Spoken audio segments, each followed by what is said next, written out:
Terima kasih Datuk Yang Dipertua. Izinkan saya menjawab soalan ini bersekali dengan dua soalan yang lain pada hari ini, iaitu soalan nombor 24 oleh Yang Berhormat Lumut dan soalan nombor 30 oleh Yang Berhormat Puchong kerana ianya menyentuh perkara yang sama, iaitu mengenai masalah pemanduan di bawah pengaruh alkohol. Datuk Yang Dipertua, untuk makluman Yang Berhormat, isu berkaitan dengan kemalangan maut yang disebabkan oleh pemandu yang memandu di bawah pengaruh alkohol adalah suatu perkara yang amat dipandang serius oleh kerajaan, khususnya Kementerian Pengangkutan. Seperti umum mengetahui, kebelakangan ini kemalangan maut melibatkan pemandu mabuk semakin kerap berlaku dan dilaporkan dalam media massa. Sekiranya perkara ini tidak ditangani dengan serius, ia akan membawa kesan yang amat negatif kepada orang ramai dan pengguna jalan lain yang tidak bersalah. Sumbangan itu, Jemaah Menteri pada 24 Jun 2020 telah pun bersetuju secara dasarnya untuk meminda Seksyen 41 hingga 45 secara khusus untuk kesalahan memandu di bawah pengaruh alkohol, dadah, memandu secara melulu. Pindaan ini bertujuan untuk menjadikan satu bentuk deterrence dan pengajaran kepada orang ramai supaya mematuhi semua peraturan jalan raya. Ketiga-tiga komponen hukuman akan dipinda, termasuklah kadar denda, tempoh penjara dan tempoh penggantungan lesen memandu kenderaan. Berdasarkan kepada keputusan Jemaah Menteri tersebut, Kementerian Pengangkutan akan meminda Seksyen 41 hingga 45 Akta Pengangkutan Jalan 1987 dan Jabatan Peguam Negara telah menyemak draft Rang Undang-Undang Pengangkutan Jalan Pindaan 2020 dan draft RUU ini akan dibentangkan untuk persetujuan Jemaah Menteri pada 17 Julai 2020 dan seterusnya untuk dibentangkan di Dewan Yang Mulia ini pada sesi kali ini. Selain daripada pindaan hukuman, kerajaan juga akan meminda had kandungan alkohol yang dibenarkan supaya selaras dengan piawaian yang disyorkan oleh Pertubuhan Kesihatan Sedunia WHO, iaitu daripada 35 mikrogram alkohol dalam 100 ml nafas, 80 mg alkohol dalam 100 ml darah, ataupun 107 miligram alkohol dalam 100 ml air kencing kepada 22 mikrogram alkohol dalam 100 ml nafas, 50 miligram alkohol dalam 100 ml darah atau 67 miligram alkohol dalam 100 ml air kencing. Untuk makluman ahli-ahli yang berhormat, Kementerian Pengangkutan telah melaksanakan satu soal selidik atas talian mengenai perkara ini, iaitu daripada 21 Mei 2020 hingga 4 Jun 2020 yang lepas. Berdasarkan kepada dapatan kajian, sebanyak 345,000 responden telah menyertai soal selidik ini. Hampir 97% responden memberi maklum balas yang positif dan bersetuju bahawa kuantum hukuman sedia ada tidak memadai. Sebagai contoh, seramai 324,489 orang, iaitu 94% responden bersetuju agar kadar hukuman penjara, denda dan tempoh hilang kelayakan lesen memandu ditingkatkan ke atas pemandu yang disabitkan kesalahan memandu ketika berada di bawah pengaruh alkohol bagi memberi kesedaran kepada umum dan keinsafan kepada pesalah. Berkenaan dengan cadangan mengenakan hukuman mati bagi kesalahan menyebabkan kematian akibat daripada memandu di bawah pengaruh alkohol, Kementerian Pengangkutan berpendapat kes melibatkan pemandu mabuk perlulah mengikut lunas undang-undang yang sedia ada. Jika kandung keseksaan Akta 574 digunakan untuk menjatuhkan hukuman mati, ia perlu dibuktikan di mahkamah bahawa pemandu mabuk tersebut mempunyai niat untuk membunuh melampaui keraguan munasabah beyond reasonable doubt. Memang kita geram, tetapi kita tidak boleh mengambil tindakan secara melulu supaya pemandu mabuk ini tidak terlepas daripada tindakan undang-undang yang sewajarnya.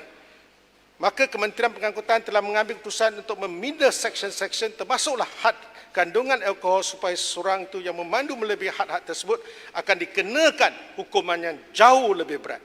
Maka Kementerian Pengangkutan berharap agar pindaan ini cadangkan kali ini dapat mendidik mengubah sikap semua pengguna di atas jalan raya.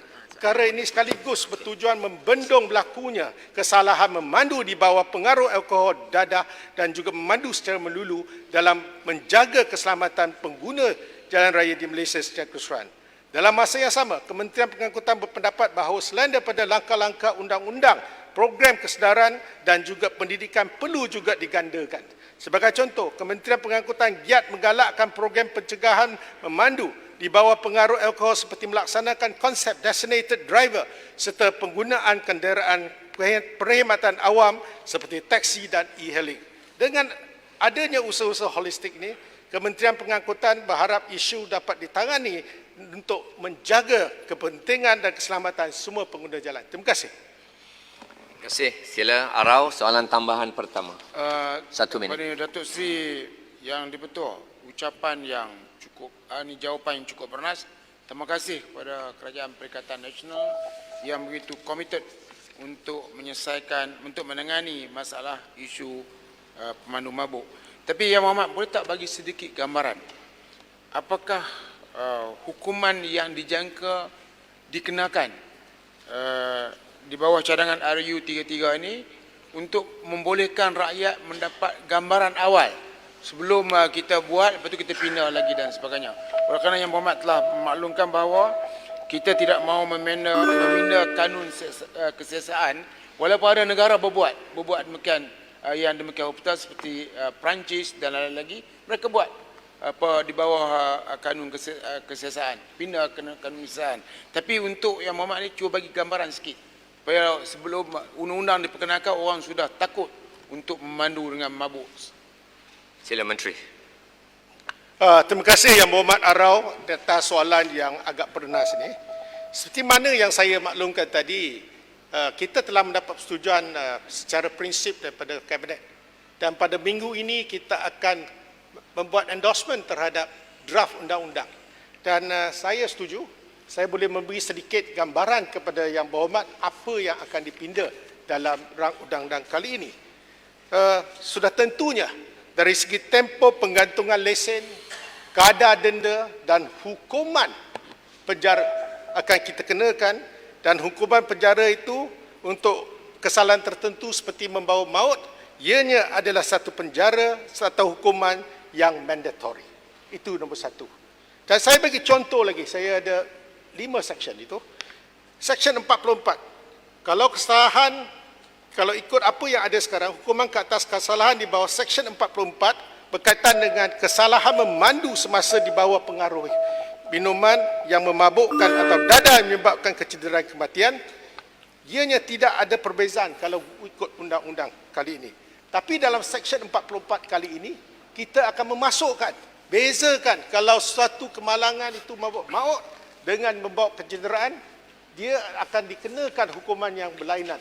Jadi lebih berat kalau ianya membawa maut dalam suatu kemalangan. Jadi di bawah Section 44 yang baru, kita sudah mencadangkan, sebagai contoh, kadar penjara maksimum ditetapkan pada masa ini ialah 10 tahun, dengan pindaan kali ini ia akan ditingkatkan kepada 15 tahun dan untuk kesalahan pertama, dan 20 tahun jika disabitkan kesalahan bagi kesalahan yang berikut. Dan kadar denda yang dicadangkan untuk dinaikkan daripada maksimum 20,000 sekarang kepada 100,000 untuk kesalahan pertama, dan untuk kesalahan yang berikutnya kedua, dia akan dikenakan denda 150,000. Tempoh penggantungan lesen juga dicadangkan dinaikkan daripada 10 tahun kepada 20 tahun. Jadi selain daripada ini, Section 45A juga memandu atau menjaga kenderaan motor dengan kepekatan alkohol melebihi had. Hukuman penjara akan dicadangkan untuk dijadikan sebagai satu hukuman mandatory kepada mereka yang disabitkan kesalahan di bawah section ini. Ini bermaksud kita serius. Amaran kita ialah kalau sudah mabuk ataupun mengambil alkohol, jangan memandu. Dan kita tak mencabuli hak orang lain untuk minum. Tetapi bila dah minum, jangan bawa. Ini akan memudaratkan orang lain. Jadi amaran kita ialah, dan mesej kepada rakyat ialah, kali ini kita committed, kita nak pastikan kita menjaga keselamatan orang lain. Terima kasih. Terima kasih Menteri.